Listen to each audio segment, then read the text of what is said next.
Cada vez tenemos un tema y este tema es increíble. El Petroecuador ha dado marcha atrás. Pero miren ustedes, o sea, desvinculan a 960, parece que eran o algo por el estilo, recuérdenme en los comentarios. Petroecuador, en ese despido masivo, reingresa a 4, solo a 4, porque los necesitaba y porque era gente operativa. Oiga, o sea, qué vergüenza de país. ¿Cuántas veces podemos ver aquí, en este video que vamos a ver, y que es un reporte, entiendo, de Coavisa o algún medio de comunicación, lo tomamos porque era necesario que ustedes se den cuenta de que en este país están jugando con nosotros, ecuatorianos. La sorpresiva y reveladora marcha atrás. La estatal Petroecuador se vio forzada a reincorporar de manera inmediata a 4 de los 936 trabajadores que habían sido despedidos apenas unas horas antes, como parte de un masivo plan de reestructuración. El incidente, lejos de ser una simple anécdota administrativa, ha encendido las alarmas sobre la aparente falta de planificación técnica detrás de los despidos, dejando al descubierto la frágil línea que separa el ahorro en el papel de las pérdidas millonarias en la operación real.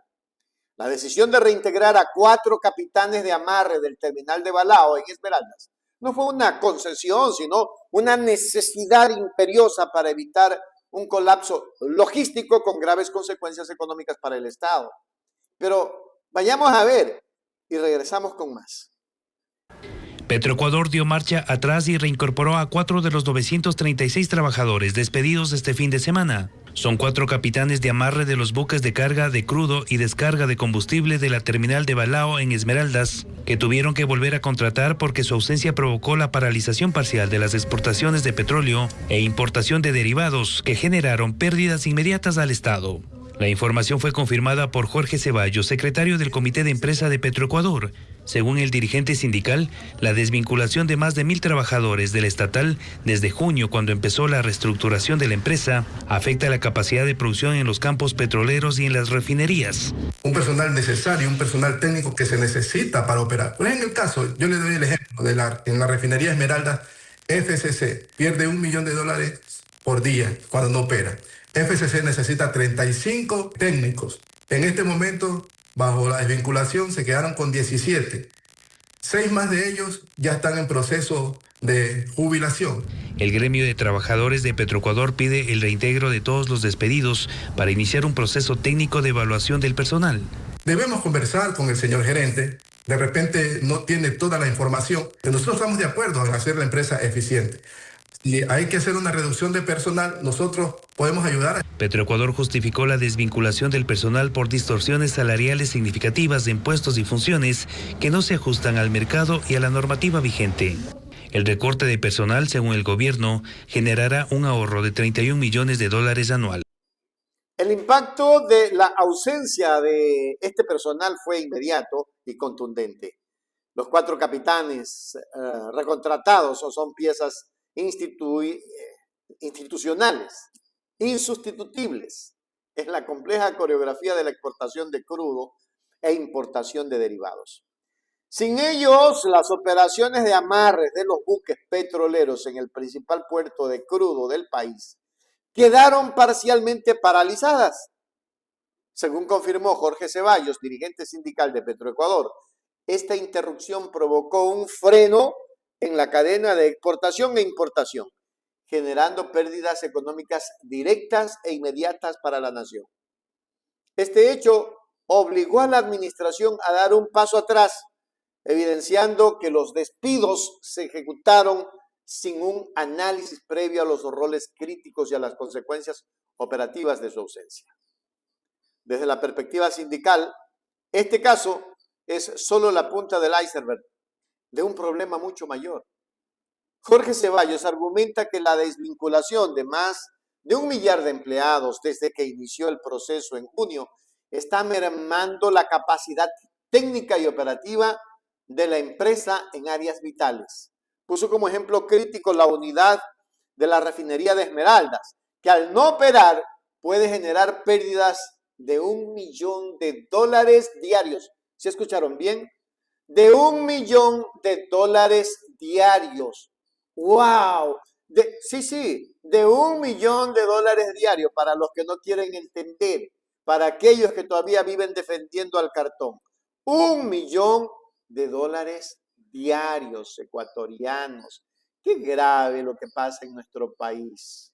Esto es cuando no hay capacidad de gobernar, cuando la gente no tiene el más mínimo concepto de qué es el país, de qué es el país. El país no es una hacienda, es un país compuesto de ciudadanos y ciudadanas que aman la nación y que de una u otra manera están trabajando para que el Ecuador marche bien. Pero estos están trabajando para sus bolsillos. Terrible, ecuatorianos. Desde la perspectiva sindical, este caso es, decíamos, la punta del iceberg y ya vamos a tener más. El área necesita, escuchen bien, según el dirigente, el área necesita 35 técnicos especializados para funcionar. Pero tras los despidos se quedaron con solo 17, de los cuales 6 están próximos a la jubilación. El sindicato no se opone a la eficiencia, pero exige que cualquier reducción de personal sea el resultado de una evaluación técnica y dialogada y no de una decisión administrativa generalizada que pone en riesgo la producción. Por su parte, el gobierno y la gerencia de Petroecuador han justificado el recorte masivo de personal como una medida necesaria para corregir distorsiones salariales significativas y alinear funciones de remuneraciones con la realidad del mercado y la normativa vigente. El objetivo declarado es alcanzar un ahorro anual de $31 millones, optimizando los recursos de la principal empresa pública del país. Sin embargo, este argumento de austeridad y eficiencia a largo plazo choca frontalmente con la realidad de tener que revertir despidos claves en cuestión de horas para no incurrir en pérdidas inmediatas, lo que pone en tela de juicio la viabilidad y la inteligencia estratégica del plan ejecutado. País DN. En conclusión, ahorro o improvisación costosa. El precipitado reintegro de los 4 capitanes no es una anécdota, sino el síntoma de una profunda desconexión entre la planificación administrativa y la realidad operativa. El episodio sugiere que la decisión de los despidos se basó más en cifras macroeconómicas y metas de ahorro que en un conocimiento detallado de los procesos técnicos y el personal indispensable que mantiene a flote la industria petrolera ecuatoriana. Más que un plan de optimización, la medida parece una acción improvisada cuyas consecuencias no fueron calculadas, obligando al gobierno a una humillante corrección que evidencia falta de rigor. La pregunta que queda en el aire es crucial. Si se cometió un error tan básico y costoso con solo 4 trabajadores, ¿cuántos otros puntos ciegos existen en el plan de reestructuración que podrían poner en jaque la operatividad de refinerías y campos petroleros, convirtiendo un supuesto ahorro en un futuro gasto mucho mayor para los ecuatorianos? El niño caprichoso no está haciendo nada por este país. Está haciendo lo que le da la gana. Hágase miembro plata, miembro oro, suscríbase a Hechos Ecuador Noticias.